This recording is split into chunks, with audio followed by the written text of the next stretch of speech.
Welcome to Leveling Up with Lindsay, the podcast where we dive into leadership, small business, and everything in between.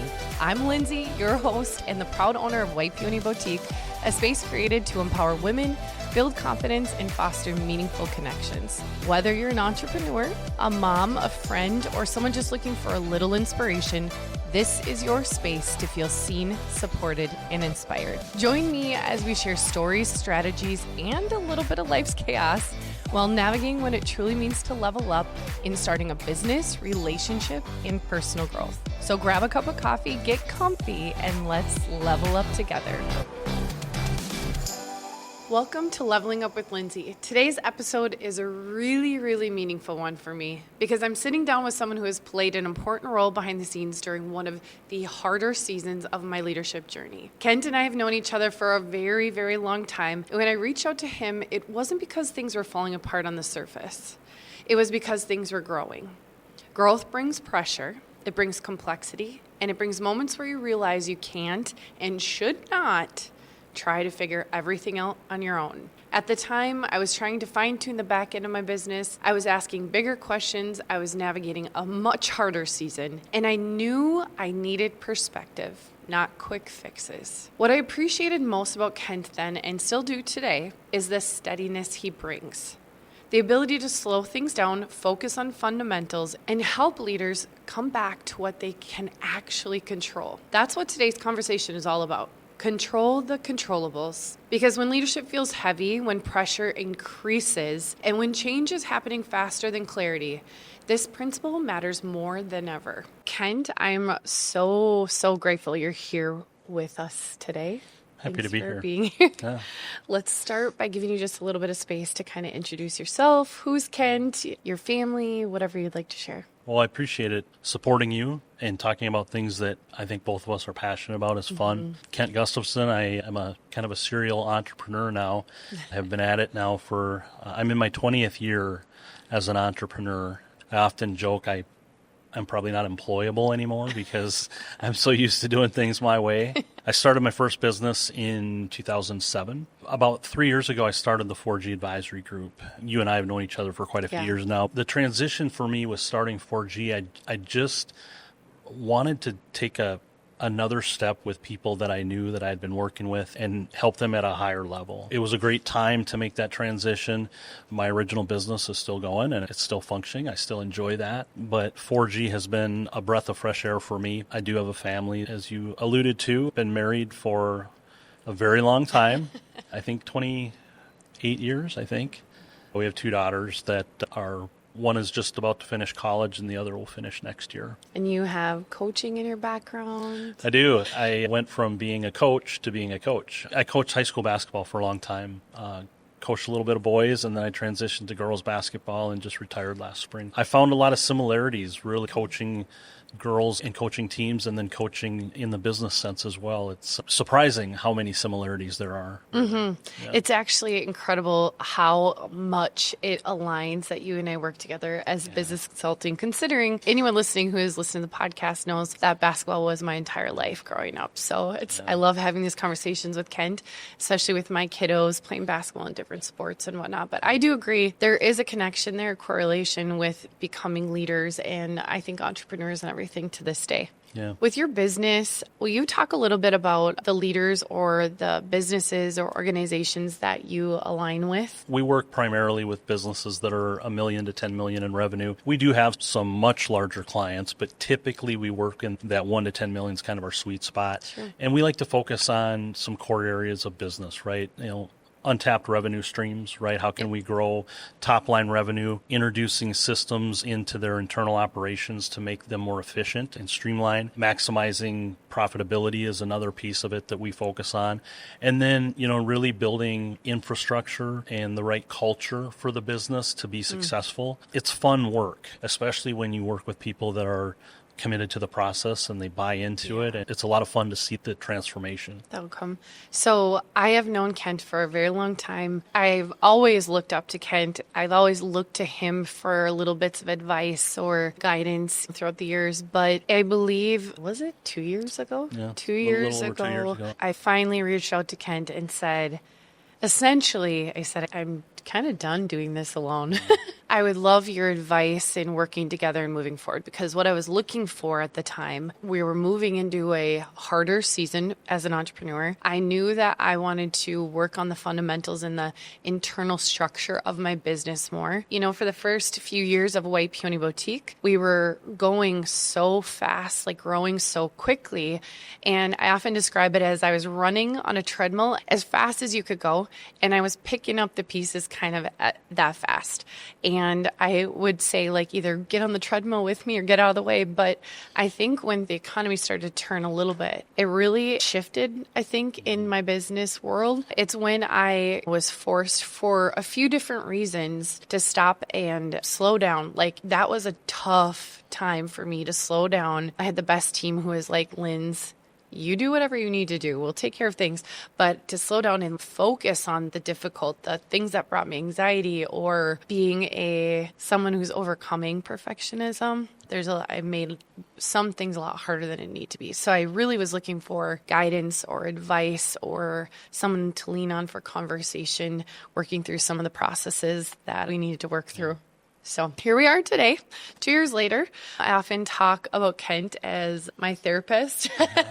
Don't You're not take the only one that calls me that, by the way. I hear that a lot. Because we legitimately talk about everything. And before we get into the bones of this episode, what I'm just going to say right now is the one consistent message that I will live in, give advice elsewhere is if you're a leader, if you're a small business owner, don't do it alone. You never have to do this alone. And what's so funny is, as a leader in my previous career, I often preached that. And I said, let's work on this together. Let's do this together. And then once you become a business owner, I felt like I had to prove everything to everybody. Now, again, having the very, very best team here at White Peony, but just the basics of the business and the bigger picture, I just thought I had to prove it to everyone. So I was doing so much on my own, and you go through some growing pains, to say the least. Yeah, and your situation is not uncommon, right? If you were to ask me to identify something that I see pretty consistently, it is that, not that you were a solopreneur, but kind of that lone wolf mentality where I have to do everything. Yeah. And if I can't, or if I don't, somehow that makes me less, or somehow I failed. And I look at it differently and say, no, that means that you're actually getting somewhere when you get to the place where you realize you can't do it by yourself anymore. And for some people, it's an easy call to make. For others, it's harder. And I know for you, it was harder. But I think you look back now and think about, wow, that was a really good idea. No, and I said, I knew we were going into the slowest season that we had encountered from the past years of owning a business, but I still knew that no matter what, it was going to far pay out and I will stand by that to this day, and I will never think otherwise.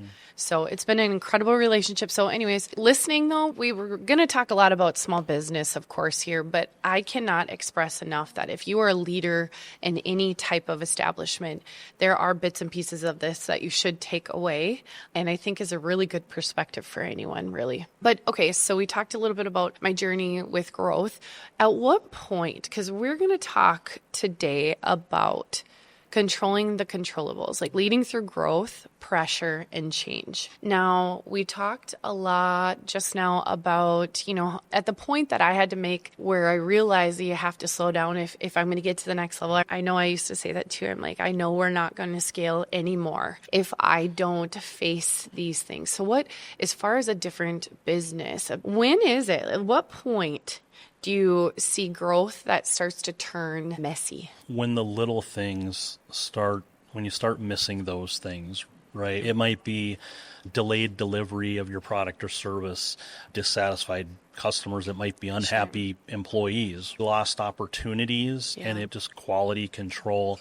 The business owner knows at that point that they're kind of out ahead of their skis a little bit, and things are slipping through the cracks. You grew, and this is true of a lot of businesses, you grew really, really fast and almost ahead of yourself. And then it's like, okay, we got to step back and we got to start to put some actual infrastructure in place. Yes. A similar situation, a client that I've been working with now for about a year and a half, and they've done a phenomenal job. They've grown and done a really good job, but they are literally, when I started working with them, they were just at a place where they can't grow beyond where they are Sure. without infrastructure. Yeah. And, that's led to adding 2 key people to the organization. It's a rite of passage that every successful business is going to come to at some point. I love that. I think that is super important takeaway. Okay, let's talk a little bit about the leadership side of things. When your, business gets to that season where there's pressure or the messy middle, or, you're kind of on a pause before you can do further growth. What is it, like the actual controllables that a leader has at that point that you get so caught up in the moment and the motions and the emotions of everything that you still have control over and often forget? I'll use a basketball analogy here. Ooh, I love that. I told my teams, and I would use this especially, and I coached a lot of really, really good teams, really good kids, but sometimes we were playing a better team or we weren't playing our best. I would go back to the things that we can control, right? We can control our attitude. We can control our effort, right? We can control, hey, if something goes wrong, we're not going to let that turn into 2 or 3 or 4 things, right? And I think that that's true in business too, right? We have control over how we approach our business every single day. We have control over our mindset. We can't control what's going on in the world. We can't control the economy, but we can control how we operate our business, how we approach things, how we treat our customers, how we treat our staff. Those are all things that are within our control. There have been more times than not where, you feel a little pressure, the anxiety is kind of thick as a business owner leader. And I literally have said to myself under my breath, okay, like you take a breath and you're like, what can I control right now? What can I control tomorrow? And what can I control for the next week? And we have talked about that. Last year I said, it was a interesting year economy-wise, and this year I've said this many times throughout the podcast episodes, but I said we're never having another 2024. But lo and behold, here we are.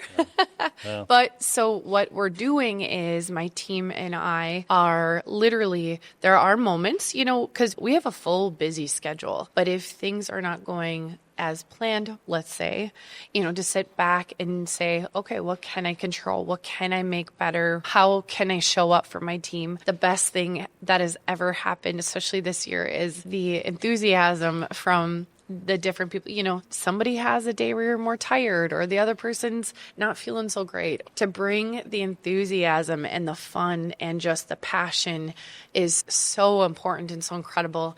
And one thing I'm so grateful for our team. I can speak to basketball too, because my daughter's team right now, as far as the wins and losses, it's been an incredible conversation lesson for my oldest. It's not about the wins or the losses. It's truly about how you compose yourself. And I just told her, I said, this is a mom thing, Haley, but I'm going to tell you right now, as she's going through a leadership journey with her CO class and whatnot, I said, Haley, honestly, this is comparable to a business in a slow season or in a season of pivot. What you're going through kind of with, your sport right now is, and she's like, Mom, and, she's asking questions and I'm like, honestly, the more I think about it, this is the same. Like how you hold your composure and can work on, and sometimes it's not always clear. You do forget. You forget what you can control. And so I think when your emotions are running, you're like, okay. I think at her basketball game, I'm just going to use this again. Yesterday, I saw it firsthand, and it is exactly comparable to walking in, owning a business. Yes, they were down by a good amount of points in the first half, and they came out, and I was told my daughter, I'm so proud of you because you kept your head on your shoulders. You never once let them get in your head to feel defeated, and you pushed through literally the best that you could do. So I was super proud. But as far as a business standpoint, as a leadership standpoint, and in your consulting work, you've got to see that all the time. Let's use your business as an example. I mean, that's been a struggle in terms of sales and revenue, and I think a lot of people are feeling that. Yeah, right? Absolutely. But look at the growth in your team, right? Look at the infrastructure that's been built. I think of Em, and I think of Autumn, and I think of their growth, right? Yes. Their confidence in what they're doing and how they're doing it. And one of the things that I always appreciated about the program that I coached in is we had 3 non-negotiables. Sure. Right? We're going to work hard every single day. Yep. We're going to get better. We're going to be good teammates. And I think that translates to business, I right? agree. We're going to have good body language, right? If things aren't going our way, we're not going to let that show. We're never going to be out of the fight, right? And I think if you're going to take that plunge and be an entrepreneur, you're going to own a business, that is something, that's a mentality thing that you have to adopt is I'm not going to quit. I'm going to keep fighting. I'm going to make it work. Failure is not an option. Yeah. And that has been a consistent motto of the businesses that I worked with, that if they were struggling, failure was not an option. We're not giving up. One of the things even in my previous career, overseeing leaders, managing managers, leading leadership, one of the things that I would often, in the position that I was, the numbers were very important. As a business owner right now and where I'm at, numbers are very important. However, I remember repeating this to the people that I was serving, the leaders that I was training and developing, and I remember always saying, sometimes it's just not about the numbers, it's about the people. And when you can focus on the people, the numbers follow. And I think that actually is a different way of saying focusing on what you can control, because it's the relationship building with people, your connections and how you can strengthen them. And this has everything to do with a team too. Like when we're talking basketball, honestly. So, hey, coaches, listen in. Culture, team culture. Yeah. That is something that you can control. And that makes a difference in every aspect of either your business, your team, or your company. I worked for a company where it was pretty widely perceived that the owner didn't really care about the employees. And, from where I sat, I was in a management role. And from where I sat, it didn't appear that he did. It doesn't matter if it's true or not, if perception by enough people becomes reality. So I think that's an important lesson, right? Your team matters. Investing in them. Take a business that's doing well. Yep. Okay. And maybe they're thriving. There's still what comes next. I'll give you an example. So a client that I've worked with now for a couple of years, we've managed to double their business valuation in a little over 2 years, which has been amazing. It's a phenomenal thing. But then we look at, okay, well, what comes next? How do you transition out of the business? Well, now you got to invest in your people and training them and prepping them to take over and lead. Sure. And, you don't ever have every base covered or every problem solved. There's always something. As long as you own a business, there's always going to be something next. Always a move to be made. And I think it's important to just know that you don't have to have all those moves figured out at all. I think it's crazy when I think of how the week goes and the little baby steps, the little adjustments, the fine tuning, the little bit of adjusting what you can control, the pivots, for lack of better words. It's actually incredible if you look back at what happened, in the past 7 days to 30 days to 6 months and so on. It's pretty incredible. I find myself, sometimes it's hard, you've got to celebrate the small wins. Yeah. And when you're moving so fast, sometimes you forget to celebrate those tiny little pivots and those moves that made a huge difference. Yeah. Well, that's something that I try to implement with every business that I work with. Building and operating a successful business is hard, so we've got to celebrate the wins, big Absolutely. and small, right? And not put too much emphasis on the losses, right? You learn from it, Yep. and then you pick yourself up and Yes. move on. Yeah, and even, I can speak to, let's say, White Peony. In the first few years, we were running. And to remind anyone, I was also at my previous career, and there were a lot of lessons through that growth period, and there were a lot of lessons through, I think, our plateau period. And then there's a lot of lessons throughout the entire journey of this that there isn't a good playbook for it. Yeah. I think a lot of businesses in the growth period, like you're saying, go through the same type of journey. But what I am going to tell you is this. There are moments as a leader and as a business owner that you question a little bit because you're like, I need to have it figured out. I need to have the answers 110%. Actually, even before I started the business, I'll never forget when Matt's cousin said, but why do you have to have it all figured out right now? Just like one foot in front of the other. And I was like, amen to that. Amen to that. What's really difficult is honestly being okay for asking for help. That is the difficult part. And when I finally kind of took off my overachieving sash on my forehead or that sign on my head, and I said, Kent, will you help me work through this? Not only did we work through different things, but you have also introduced me to probably the most amazing people as far as what I call now my business team. Yeah. And, you know, I've got the greatest team that you guys have all met. The behind the scenes team is equally, if not more important, to not have to do this alone. I told Kent when I came to him, I said, going forward, I never want to make a really good or really bad decision ever.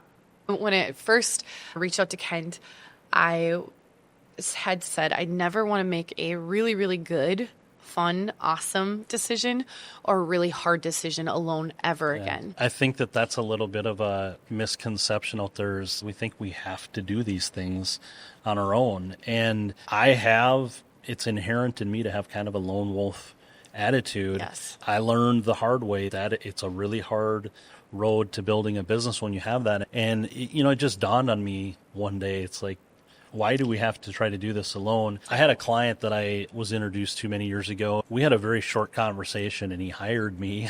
And I said, wow, that was really easy.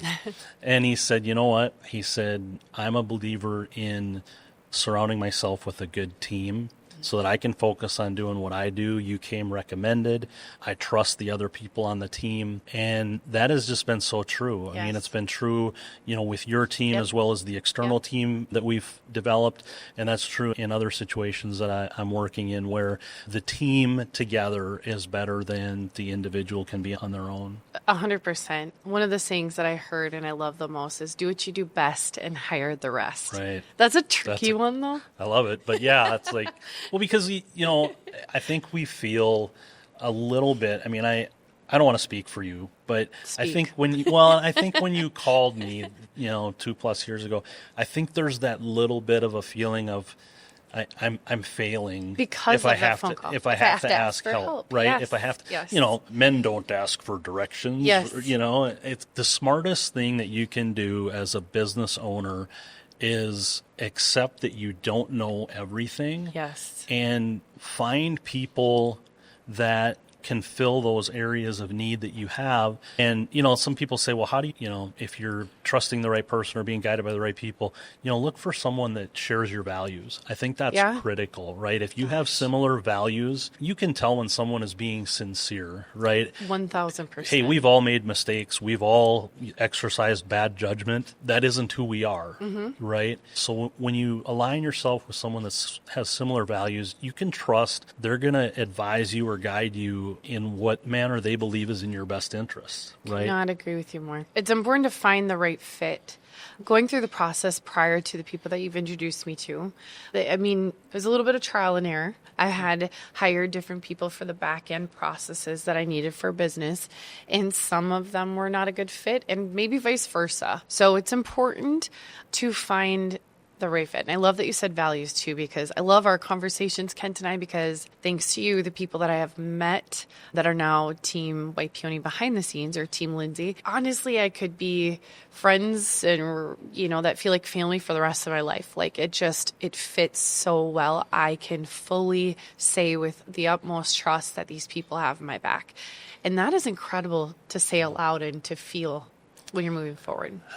I did an interview a couple months ago for St. Cloud Live. They did an article, and that was one of the questions I was asked is, what does a good team around you look like? And I was like, well, number one, you're going to need a good banking relationship, right? Yes. That's critical. You're going to need a good accountant or CPA. You're going to need a good insurance person. And in many cases, you're going to need a business advisor that's kind of been there and done that. And when you can identify those people that you connect with, that you share similar values with, that are sincere and genuine, that's how you build a team. I love that. When you're walking through pressure, you're walking through a fast season, when you're walking through an uncertain season, anything in between, honestly, don't do it alone. Don't do it alone. Start asking questions, reach out. I don't know what I would do though, Kent, honestly, because I always said there's no one that I trust more. Find that person for you. And if not, call Kent.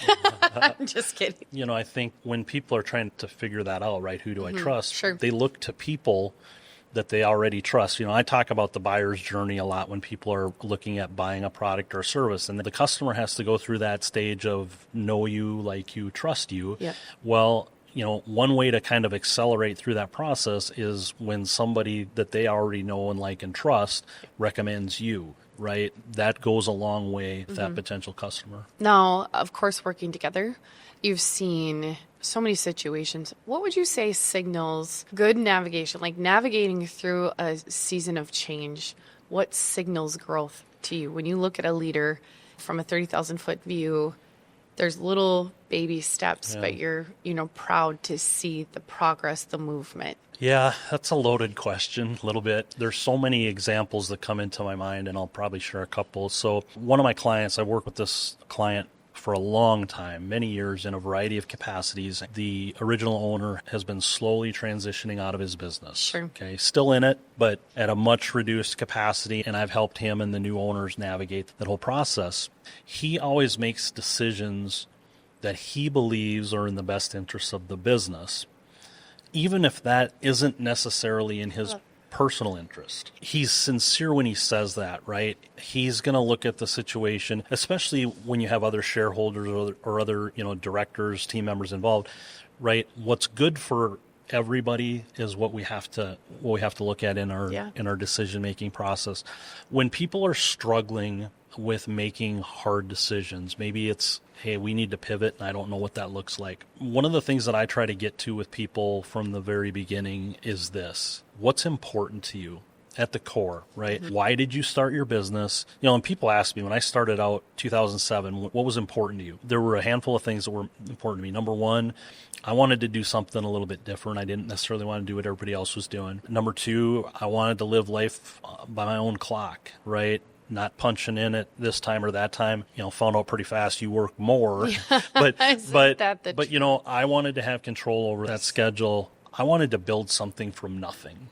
Okay, there's nothing wrong with buying an existing business. I help people do that all the time. Mm-hmm. I wanted to start something from nothing. That was just something that was important to me. And then, I wanted to provide for my family and take care of my family. I had young kids at the time, very young, which was a little scary to take that plunge. But those were the things that were important to me in the beginning. I try to get to that with every client that I work with. What's your why? And when seasons get difficult or it's time to consider a pivot, let's go back to why you're doing this. Let's go back to those core values that we identified. Does this decision align with that? You have to remove the emotion. We've talked a little bit about it. Emotion and passion. Those are important things. Yes. But when you're making decisions, can passion and emotion factor into those decisions? Certainly. But at the end of the day, you have to look at it from a pragmatic perspective and say, does this align with why I'm doing this, with where I've identified that I want to go and how I'm going to get there? I love that. When I think of the overall message of this episode, and it's control the controllables, it really encompasses everything, in the world, in your community, in your business, in the organization that you work for, on the sports team that you're a part of. Yeah. This year has definitely allowed me to hone in even further on what my values are and what that means. And when you go through the seasons of change or growth or pivoting, it is so important to just take a deep breath, remind yourself of what you can control. And as Kent just said, and I think is a fantastic takeaway for this episode, is never forget your why and what steps, like if you have goals to reach or what you want your future to look like, remind yourself of what steps that's going to take. There are a few things, even with White Peony, with this, with our future, with ideas that I've brought to you. At the end of the day, I've never been more certain that it has to align with what I want my future to look like. In the beginning, you start a business and you're racing, and then I was actually like, now we're actually running a business. Right. We're actually running a business. And then now I'm creating a future for myself and family, I think is the next step. I mean, when you got your driver's license, did you get your driver's license without going through some kind of training? Right. No, you didn't. Well, most people that start businesses, I mean, whenever it is that you start your first business, right? Yeah. I'll be honest, I thought I was pretty smart when I started out almost 20 years ago. And it didn't take me that long to realize, wow, there's a lot that I don't know. And over the years, I mean, I've literally worked with 1,000+ businesses over the years. And I've said that many times, you don't know what you don't know when you're getting started. Yes. And that's actually a good thing, because if you did, a lot of people would just not do it. That is the truth. And that's not the answer. We need people to start businesses. I think that small business is the lifeblood of not only is it the lifeblood of our economy, it's what the American dream is. Seriously. Right? It's one of the things that makes this country's so great. Yeah, we're going through some hard times right now, but it's still the greatest country on earth. To see people not pull the trigger out of fear or whatnot, I don't ever want that. So I think it's good that we don't know what we're getting into completely when we get into it. I agree. I think if there's an equation that someone has if they think they're going to take that dream and run with it or start something, which I think is fantastic. If you gave me a manual in the beginning, like a book, it would have to be a really thick book. I don't think I would have read it. I really wouldn't have. And I remember when I was leaving my previous career and someone said, oh yeah, I tried being self-employed for 5 years and then that didn't work. Yeah. And then I thought, I'm going to prove them wrong. Like, I'm not just doing this for like a short term nothing. Like, I'm going to prove you wrong. Well, what I learned that he was saying is there's a process to the timeline of how everything, the economy and everything shifts, really. Mm-hmm. So there's going to be lessons to be learned no matter what. 100%. Are we going to learn them or are we going to ignore them? Yes. You know, I heard this saying years ago, you either win or you learn. The competitor in me doesn't like it because I'm like, no, you either win or lose, right? But the whole point of that is, look, we didn't win, but we can learn from that experience. We can take something away from it. And you know, let's be better for it. I think we're better people for that. Yes. And that's something that we can pass on to not only the people that we work with, but to our kids and 100%. Someday grandkids, right?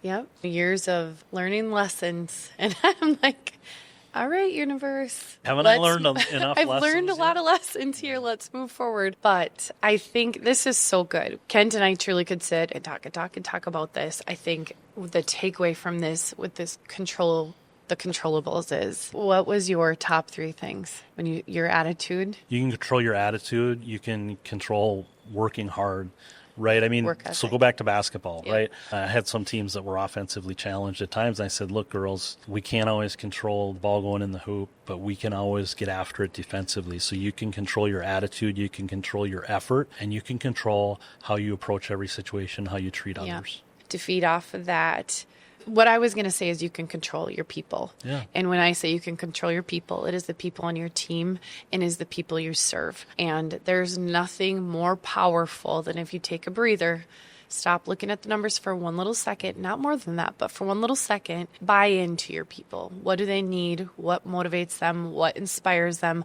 What fulfills them? And same with whoever that your customer or client is as well. Very well said. All right, Kent, I'm so grateful for this conversation. What I love about what we've talked about today is that it reminds us leadership isn't about controlling everything. It's about focusing on what we can actually control, especially when things feel heavy or uncertain. In our next episode, we're going to build on this foundation. We'll talk about analyzing opportunity, making intentional and strategic pivots, and knowing when it's time to hold steady and when it's time to move forward. If you're listening right now and you're in the thick of growth, pressure, or change, I hope today reminded you that you're not behind and you're not meant to do this alone. Join us on the next episode for part 2. Can't wait. Thank you for listening. If you found this information helpful, please share it with a friend. If you're looking for more information on the topics we covered, please head to the show notes below. And if you wouldn't mind leaving a 5-star rating and review, this would help this mission and our journey to get started. Let's make today and every day an opportunity to level up. Until next time, keep dreaming, keep striving, and keep making a difference.